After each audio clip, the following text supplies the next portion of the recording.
setelah gue mengamati dan menganalisis secara seksama kerusuhan demi kerusuhan yang terjadi beberapa hari kemarin, bukan hanya di Jakarta tapi hampir merata di seluruh kota besar yang ada di Indonesia, bahkan fokus serangannya itu ke DPR RI, gue melihat ini semua dilakukan secara terorganisir, ya, bahwa ini adalah sebuah orderan, adanya pesanan dari seseorang yang pastinya memiliki motif dan tujuan sangat urgensi.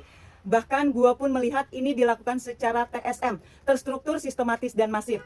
Lalu saat ini mulai nih beredar isu, ya, dalang-dalangnya ada dugaan katanya Del Pedro Marhen dari Lokataru Foundation, Riza Khalid, terus pihak asing, bahkan PDI Perjuangan pun diduga dalangnya. Yang menjadi pertanyaan gua, apa motif dan tujuan mereka menjadi dalang kerusuhan beberapa hari yang lalu?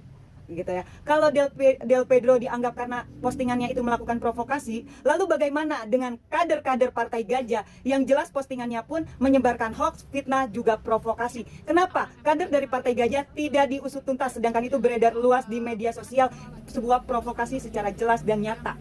Kalau gue, jujur aja ya, menurut kacamata gue secara pribadi, dugaan gue itu justru bukan ke Del Pedro, bukan ke Riza Khalid, atau siapapun, tetapi dalang dari kerusuhan tersebut adalah si Mulyono. Motifnya apa? Tujuannya apa? Motifnya untuk melindungi anaknya si Fufu Papa. Tujuannya apa? Agar Fufu Papa berhasil menjadi RI1. Nih, gue akan coba membahas analisis gue ya.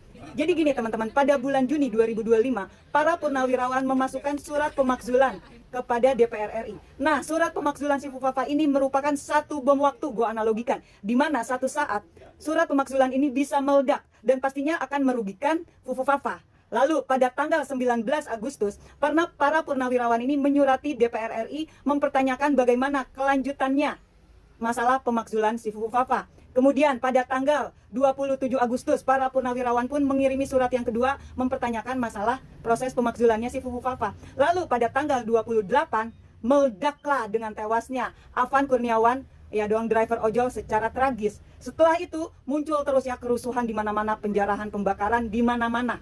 Itu analisis pertama gua. Ya, jadi serangan utamanya kepada DPR RI karena bom waktunya ada di DPR RI. Yang kedua, adanya hoax, fitnah, dan provokasi yang dilakukan oleh kader-kader PSI seperti Ade Armando and the Gang melalui channel YouTube maupun akun medsosnya Cokro TV dan juga PIS. Yang kedua, melalui DJ Fana Sahara yang jelas dia pun kader PSI. Lalu adanya narasi ya dari Laskar Cinta Jokowi yang meminta agar Prabowo ini mundur, termasuk DJ Fana Sahara yang meminta Pak Prabowo ini mundur atau lengserkan Pak Prabowo. Itu analisis yang kedua gue. Lalu analisis yang ketiga gue yang menurut gue ini pun sangat aneh dan janggal.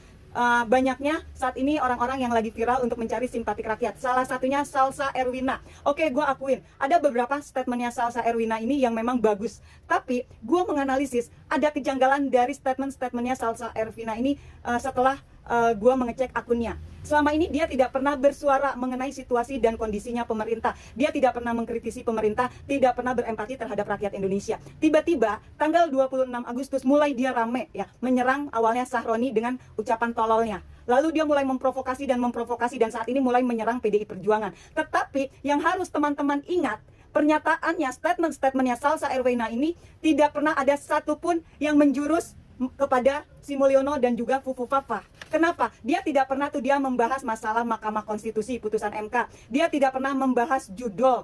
Dia tidak pernah membahas mengenai ijazah. Dia tidak pernah membahas masalah OCCRP. Dia tidak pernah membahas masalah pagar laut. Dia tidak pernah membahas Ade Armando yang bebas dari jeratan hukum. Dia tidak pernah membahas Sylvester Matutina yang saat ini belum juga mendapat hukuman. Dia tidak pernah membahas tunjangan fasilitas instansi lain ya, seperti BUMN, kementerian dan lembaga-lembaga pemerintahan yang lain. Bahkan dia juga tidak membahas meminta agar Kapolri dicopot, padahal salah satu tuntutan rakyat yang beredar di media sosial ya, mulai dari para tokoh akademisi, tokoh agama, elemen masyarakat itu meminta Kapolri dicopot. Erwina ini, si Salsa Erwina ini tidak pernah membahas semua itu, tetapi fokusnya dia itu terus nyerang DPR RI.